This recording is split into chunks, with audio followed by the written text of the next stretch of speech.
Muhammad's treatment of his wife, Sauda. You really want me to get depressed tonight, I see. Now, Sam, Sauda's one of Muhammad's wives, and he's supposed to treat all his wives fairly, right? Precisely. That's so mandatory. We're going to see some amazing treatment of this woman. What do the sources say, Sam? Well, let me actually give you the Qur'an verse that was, quote-unquote, sent down or revealed in connection with Sauda bint Zam'ah and how Muhammad treated her. Sauda bint Zam'ah, according to some traditions, she was actually the first wife that Muhammad married after Khadija bint Khuwaylid died. Because as long as Muhammad was married to Khadija, he was monogamous. Because she was his boss for all intents and purposes, and she had the money, and he was her employer, and then they eventually got married. Tradition says he was 25 when he married her, and she was 40. And as long as he was married to her, he was monogamous. When she died, tradition says that Sauda is actually the first woman that he married, followed up by Aisha. These were the two women, the first two women that Muhammad married after Khadija died, and eventually Muhammad had about 11 wives before he died. Now, according to chapter 4, verse 128, women are given the following advice if they fear, right, that their husbands will desert them. This is the advice given to women who fear desertion on the part of their husbands, that their husbands will desert them, abandon them. Chapter 4, verse 128. And if a woman fears ill usage or desertion on the part of her husband, there is no blame on them if they effect a reconciliation between them.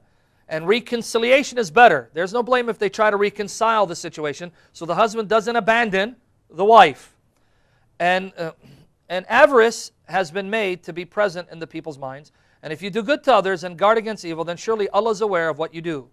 What people do not realize is that this passage was composed in reference to Sauda bint Zam'ah, who feared that Muhammad was going to divorce her because she was old and no longer attractive. And another hadith says she was actually fat. And I'm not making fun of her. I'm the last person to be making fun of fat people, right? This is actually, Aisha said she was. This is in the hadith, and I'm going to read it. But let me read to you Tafsir Ibn Kathir. Now, who's Tafsir Ibn Kathir?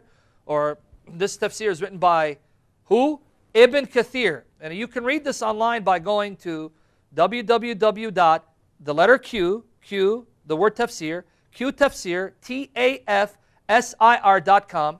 See what Ibn Kathir says about chapter 4, verse 128. Let me read this.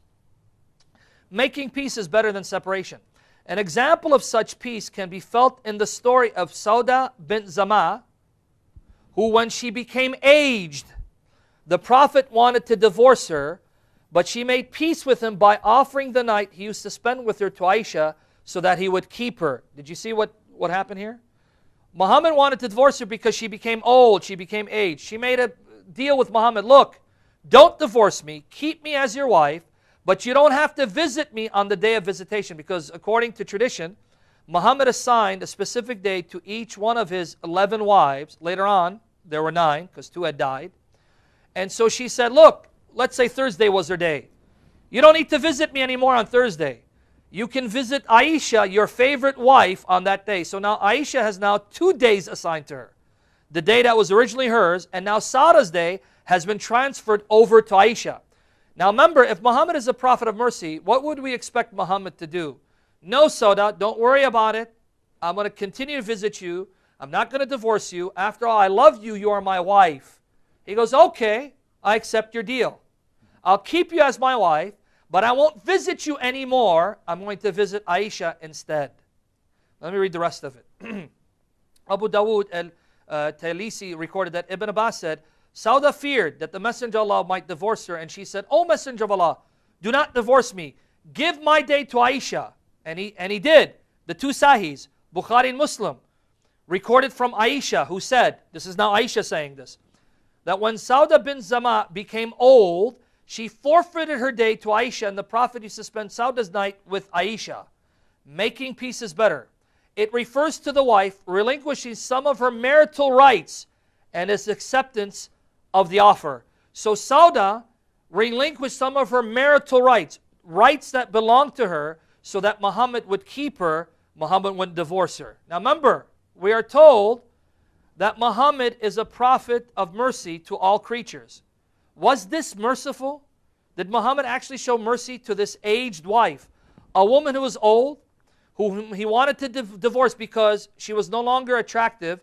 And the hadith says, Sahih Bukhari, volume 6, Sahih Bukhari, Volume 6, Book 60, number 318, narrated Aisha, Sauda went out to answer the call of nature. After it was made obligatory to observe the veil, she was a fat, huge lady. Did you catch it? Bukhari, Volume 6, Book 60, number 318. She was a fat, huge lady. She had become aged, and Muhammad wanted to divorce her. Is that merciful? No. If you think about the repercussions of this, the message for both men and women here is, if you marry someone, you've spent years married to a woman, and she's eventually no longer attracted to you, you've got some younger, more attractive wives, you can toss her aside. But if she comes to you and makes a deal with you, please don't toss me aside. I'm not attractive enough to go out and get another husband. I will relinquish some of my rights as a wife. You don't have to treat me fairly. You don't have to treat me equally. Just keep giving me some food, and you can give whatever I would have gotten as far as treatment. You can give that to wives that you like better. And the Quran says, take the deal. What a great arrangement, right? Yeah. So I mean, what kind of security do you have if your husband actually takes the Quran seriously? As soon as you get older and unattractive, he can kick you to the curb unless you are willing to relinquish some of your rights as a wife. Lovely teaching we have here in the Muslim sources.